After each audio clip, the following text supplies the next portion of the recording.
pourquoi tu dois manger du pauvre en fibres avant ta pesée. Et c'est ce que je vais te parler dans cette vidéo. Avoir une alimentation pauvre en fibres avant ta pesée, ça peut sembler être très étrange et même d'ailleurs contre les recommandations au niveau de la santé, et je suis totalement d'accord. Mais il y a des raisons pour que je te dise ça et pour que tu fasses ça avant ta pesée. Déjà, les fibres, ça a des rôles très importants pour la santé. Ça a été montré dans plein d'études. Il n'y a même pas à compter le nombre d'études qui ont montré les effets bénéfiques de manger suffisamment de fibres dans ton alimentation pour ta santé et notamment pour ta digestion et pour ton microbiote qui est un sujet de plus en plus recherché. Parce que oui, les fibres, eh bien, ça, notamment certaines fibres agissent un peu comme des prébiotiques, ce qu'on appelle, et donc nourrissent les bactéries dans notre flore intestinale, donc dans le microbiote qu'on appelle aussi. Et ça a été montré comme étant très bénéfique pour la santé, pour plein de facteurs de santé, et aussi d'autres fibres, donc pas forcément des prébiotiques, mais d'autres fibres qui agissent pour le système cardiovasculaire et donc réduisent le risque de certaines maladies avec le vieillissement et autres. En bref, c'est incroyable. Mais le truc, c'est que dans le domaine sportif, les fibres sont pas forcément tout le temps des alliés. Et même si elles sont très intéressantes pour la santé, en ce qui concerne les performances, si on les consomme d'une manière qui n'est pas appropriée, eh bien, ça peut venir plutôt bousculer les choses. Les fibres, c'est certes très intéressant pour la santé, mais c'est aussi très stimulant pour la digestion. Et le truc, c'est que si ta digestion est on fire pendant que tu fais un combat ou pendant que tu t'entraînes, ça va forcément te gêner, que ce soit de manière physique avec des symptômes, ballonnement, gaz, flatulence, des choses comme ça, ou même juste le fait de te sentir lourd et le fait de ne pas avoir trop d'énergie parce que ta digestion est en train de charbonner à fond. Et ça peut être en partie lié aux fibres. Évidemment, je dis pas que les fibres sont toujours la cause des problèmes de digestion pendant les séances de sport, mais en tout cas, ça peut jouer, d'autant plus si tu es relativement sensible. Et c'est pour ça que l'apport en fibres avant ta pesée est très intéressant puisque ça va te permettre, durant ton combat, d'être sans problème de digestion et de te sentir léger, mais en plus de ça, manger peu de fibres pendant seulement quelques jours peut te faire perdre du poids et ça c'est très intéressant, d'autant plus si tu as un objectif de poids avant ta pesée et que tu souhaites diminuer de catégorie par exemple. Avant de commencer la vidéo, je tiens à préciser quand même un gros point. Je ne recommande absolument pas de manger une alimentation pauvre en fibres dans cette vidéo parce que là l'intro peut sonner comme ça, mais pas du tout. En fait là ce que je vais t'expliquer c'est seulement pendant 3-4 jours de manger peu de fibres, mais l'idée c'est que le reste du temps, vraiment tout le reste du temps, tu manges suffisamment de fibres. Il faut qu'on mange en moyenne 25 à 30 grammes de fibres par jour pour que ce soit vraiment très bénéfique pour notre santé. Je tiens à le préciser que la plupart des gens ne le font pas, ne mangent pas assez de fibres, notamment parce qu'il n'y a pas assez de légumes et de fruits, même s'il n'y a pas que ça qui apporte des fibres. Et donc, avant de commencer cette vidéo, je tiens quand même à préciser que oui, les fibres, c'est super important pour la santé. J'en ai déjà parlé même dans des épisodes de mon podcast et autres. Mais cette vidéo-là, je la fais exclusivement pour un cas très spécifique. Là, on parle avant une pesée, on parle avant un combat qui demande un gros effort physique et donc on veut absolument pas de problème de digestion. Donc voilà, c'est une situation très spécifique, mais le reste du temps, il faut que tu manges assez de fibres. Je tiens juste à le préciser pour qu'on soit très clair. Et si tu es un sportif qui a un plutôt haut niveau, je pense que tu vois ce que je veux dire. Mais en ce qui concerne la digestion, c'est vraiment un sujet qui est super important. Et je pense que quand on a un haut niveau sportif, c'est important de faire la part des choses entre, certes, oui, la santé, les fibres, c'est intéressant, etc. Mais aussi de comprendre que parfois, ne pas suivre tout le temps les recommandations de santé pendant 2-3 jours pour que ça puisse bénéficier notre performance sportive, c'est aussi un choix qui est à faire. Et dans ce cas-ci, c'est un choix qu'on doit faire. Ok, donc comment est-ce qu'on fait pour faire une alimentation pauvre en fibres avant la pesée pour que ce soit efficace d'un point de vue symptôme, d'un point de vue digestion, pour qu'on puisse être très bien et aussi pour qu'on puisse perdre du poids. Parce que, comme je te l'ai dit avant, tu peux perdre du poids et tu peux espérer même perdre 0,5% de ton poids de corps en enlevant seulement des fibres de ton alimentation pendant 3-4 jours. Donc déjà, comme je te l'ai dit, c'est 3-4 jours généralement ce protocole. Mais ça varie évidemment selon ta sensibilité. Il y a des personnes qui sont très peu sensibles à la digestion par rapport à l'entraînement. C'est-à-dire que même si elles mangent un repas assez gras et autres proche de la séance de sport, donc un petit peu avant la séance de sport, elles vont pas forcément ressentir de problèmes de digestion, de lourdeur et autres, alors qu'il y a d'autres personnes, si elles mangent exactement la même chose, elles vont vraiment se sentir très mal. Par exemple, moi, je fais partie de la deuxième catégorie. Moi, je sais que le pré-workout, je le fais toujours très bien pour éviter que j'ai des problèmes de digestion durant mes séances de sport et notamment durant mes grosses séances, notamment de deadlift, etc. où là, je déteste avoir une sensation de lourdeur par rapport à la digestion et avoir des symptômes. Donc, ça dépend vraiment des personnes. Et justement, selon ta tolérance personnelle, on ira plutôt sur 4 jours si tu es par exemple très sensible. Et on ira plutôt sur 2 voire 3 jours si t'es pas trop sensible. L'objectif, c'est d'arriver à moins de 10 grammes de fibres par jour. Donc, comme je te l'ai dit tout à l'heure, eh bien, 25-30 grammes de fibres par jour, c'est la recommandation. Donc là, tu vois bien qu'on divise par 3 la recommandation de santé. Mais je tiens quand même à rappeler qu'on va faire ça seulement pendant 3-4 jours et ça n'aura aucune influence sur ta santé à long terme si le reste du temps, eh bien, tu manges suffisamment de fibres. Et l'idée, c'est de faire une diminution qui est progressive. Mais ça dépend aussi beaucoup de ton alimentation de départ. Si tu es une personne qui mange énormément de fibres, donc ça, tu peux vite le savoir si tu es du genre à manger beaucoup de graines, beaucoup de noix, beaucoup de légumes, beaucoup de fruits également, que des aliments complets. Bref, si tu es du genre à avoir ce type d'alimentation-là, je pense que tu as à au moins 30 grammes de fibres, voire peut-être 40 grammes de fibres. Et je sais que par exemple, moi, il y a des personnes que j'ai déjà suivies, notamment des personnes végétaliennes, où là, vu qu'il n'y a pas du tout de produits animaux qui sont dépourvus de fibres, eh bien, il y a un énorme apport en fibres et ces personnes-là, parfois, sont à plus de 50 grammes de fibres par jour. Donc, dans ce cas-ci, si tu es une personne qui mange énormément de fibres, on va diminuer par palier. C'est-à-dire que, au lieu de passer de 50 grammes de fibres à 10 grammes de fibres, on va peut-être faire un entre-deux. C'est-à-dire, on va d'abord passer à 30 grammes de fibres le premier jour, et puis après, on va diminuer à 10 grammes. Imaginons, on fait ça sur 3 jours, eh bien, le premier jour, on est à 30 grammes, et le deuxième et troisième jour, on est à 10 grammes environ. Si, par contre, tu es une personne qui mange, j'en sais rien, moi, 25 grammes de fibres, donc vraiment juste la recommandation, passer à 10 grammes directement, en vrai, c'est pas déconnant, il y a juste à changer certains aliments, et je vais te l'expliquer juste après. Mais voilà, ce que je veux dire, c'est qu'on peut diminuer progressivement ou on ne peut ne pas diminuer progressivement. Ça va pas forcément avoir d'énormes impacts. En fait, c'est surtout d'un point de vue adaptation psychologique, dans le sens où forcément, si on diminue énormément d'un coup, ça veut dire qu'il y aura beaucoup de changements alimentaires du jour au lendemain. Et ça, certaines personnes peuvent assez mal le vivre. Donc, c'est vraiment adapté selon ton cas personnel et selon aussi tes préférences. Il y a des personnes qui préfèrent être très cash et changer tout d'un coup. Et des personnes qui préfèrent faire ça progressivement. Au niveau des aliments, alors comment faire pour arriver sur du pauvre en fibres? C'est un peu bizarre parce que c'est vrai que cette vidéo est totalement contraire à ce qu'on recommande. Généralement, on recommande de manger des aliments complets, plus de fruits, plus de légumes, etc.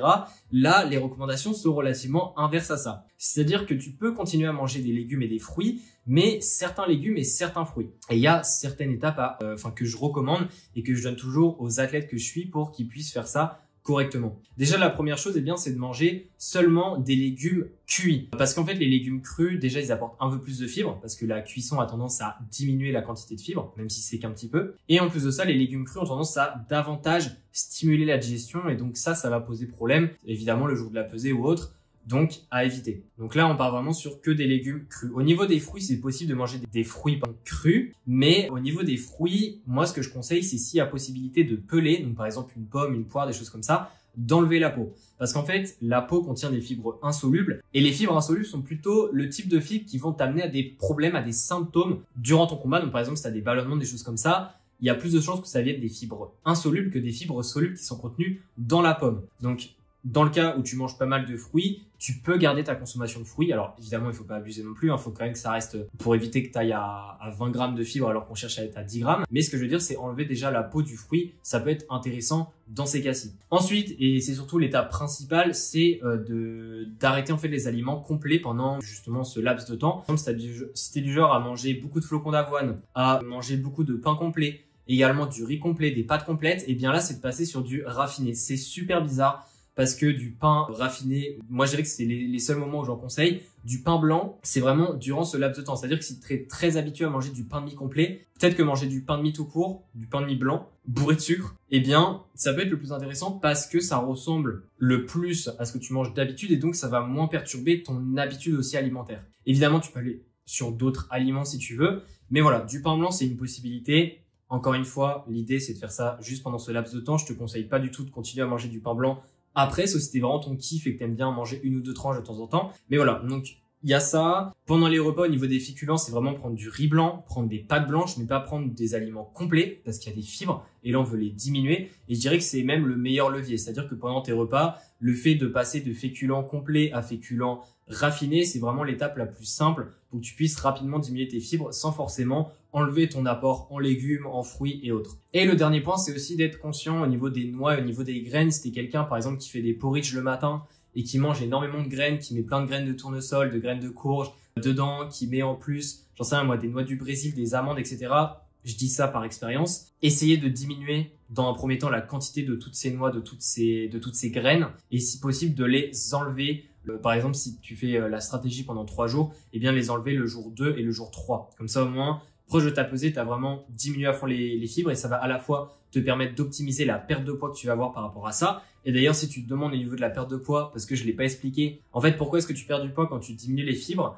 Parce qu'en fait, tes fibres, et notamment les fibres insolubles, vont en fait se mettre au niveau des selles, donc oui, des selles tout simplement, et vont attirer l'eau. C'est-à-dire que tes selles vont être davantage volumineuses puisqu'il va y avoir de l'eau qui va se mettre à fond dans les selles. Et d'ailleurs, c'est pour ça que manger suffisamment de fibres permet de lutter contre la constipation parce que ça va en quelque sorte nourrir les selles et donc ça va les alourdir.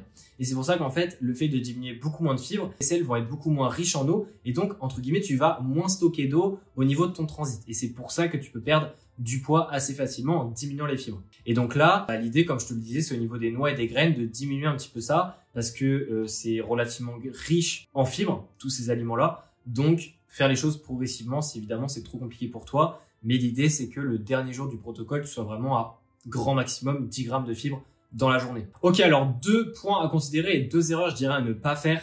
Et après, on va passer au cas où c'est pas utile de faire ces stratégies parce que oui, il y a certains cas où c'est vraiment pas utile de faire ces stratégies. Mais les 2 erreurs à ne pas faire, déjà la première, c'est de enlever les glucides. Sauf si dans ta stratégie, tu as un protocole de cutting de glucides. Et d'ailleurs, j'en ai parlé dans cette vidéo, ça t'intéresse de comment couper les glucides avant ta pesée pour perdre du poids rapidement tout en évitant d'impacter tes performances sportives. Donc, n'hésite pas à aller la voir.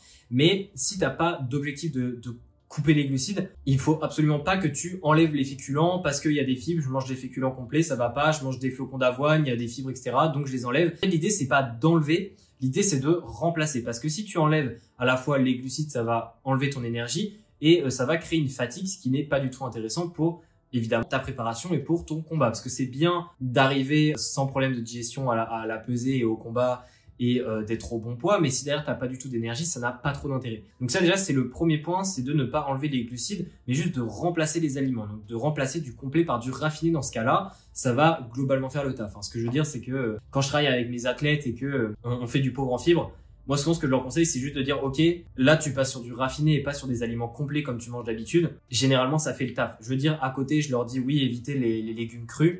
Également, au niveau des fruits, je leur dis de peler, mais à part ça, globalement, généralement, on arrive à environ 10 grammes de fibres et ça suffit largement. Mais voilà, les glucides à ne surtout pas enlever. Et le deuxième point, c'est au niveau de l'eau. Ne surtout pas limiter ton apport en eau, sauf si évidemment, tu as un protocole très précis de déshydratation.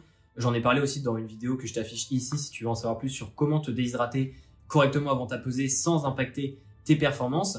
Mais si en fait tu diminues trop l'eau, tu risques d'être constipé. Et ça, on ne veut pas parce qu'en fait, le fait de diminuer les fibres, d'autant plus si tu es quelqu'un qui mange beaucoup de fibres d'habitude, et c'est pour ça qu'on diminue progressivement dans ce cas-là, et bien ton corps peut être un peu choqué et donc il va se mettre à être constipé, ce qui n'est pas du tout intéressant parce que si tu es constipé, imaginons tu as 3 jours de protocole et qu'à partir du jour 2 tu es constipé, eh bien tu vas quand même être 2-3 jours constipé et pendant ton combat, ça va pas du tout être agréable.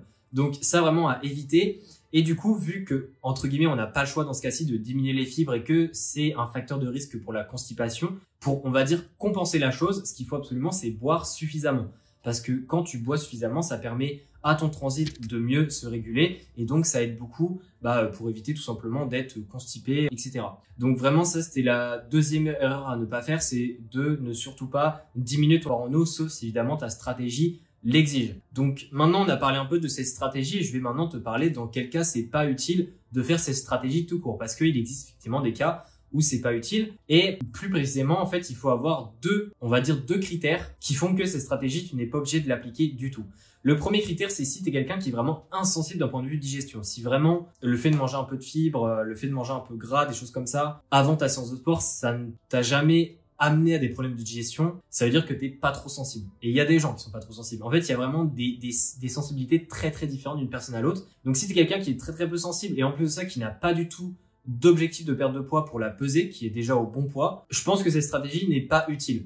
Parce que ça va te faire changer tes habitudes alimentaires, ça va te faire perdre du poids alors que c'est pas forcément intéressant. Et en fait, ça va te faire prendre la tête pour au final ne pas forcément apporter quelque chose de plus. Donc, je ne recommande pas ces stratégies pour cette situation, dans le cas où tu es vraiment très insensible et en plus de ça, tu n'as pas besoin de perdre du poids. Mais par contre, si tu as besoin de perdre du poids, de donner un petit coup de boost et en plus de ça, tu as tendance des fois à être un peu sensible au niveau de la digestion, je te conseille vraiment de se faire cette stratégie. Je dirais qu'elle est pas très compliquée à mettre en place. Il suffit juste de savoir quel aliment manger. La première fois, c'est un peu perturbant parce qu'on mange des aliments qui sont moins rassasiants, parce qu'il y a moins de fibres. Les fibres, ça rassasie plus. Donc, des fois, on peut avoir un peu de faim, on peut avoir un peu plus faim quand on fait du pauvre en fibres. Mais il faut aussi se rappeler que ça dure 3 jours pour la plupart des personnes, voire 4 jours. Et c'est en fait quelque chose qui va pas impacter ta santé aussi sur ce laps de temps. Donc voilà, pas vraiment de stress à avoir au niveau de ça. J'espère en tout cas que cette vidéo t'aura plu et que c'était suffisamment précis. En tout cas, n'hésite pas à lâcher un commentaire si tu as des questions, à me poser des questions même sur Instagram. Ce sera avec plaisir d'y répondre. Si évidemment tu souhaites aller plus loin et être vraiment suivi de manière personnalisée pour que je t'aide à faire ce protocole et que tu aies juste, on va dire, à mettre en place les choses tout en comprenant aussi ce qu'on fait, mais que tu aies des résultats directement, je t'invite à cliquer sur le deuxième lien dans la description de la vidéo pour en savoir plus sur mes suivis personnalisés. Et on se dit à la prochaine pour une nouvelle vidéo. Allez, ciao!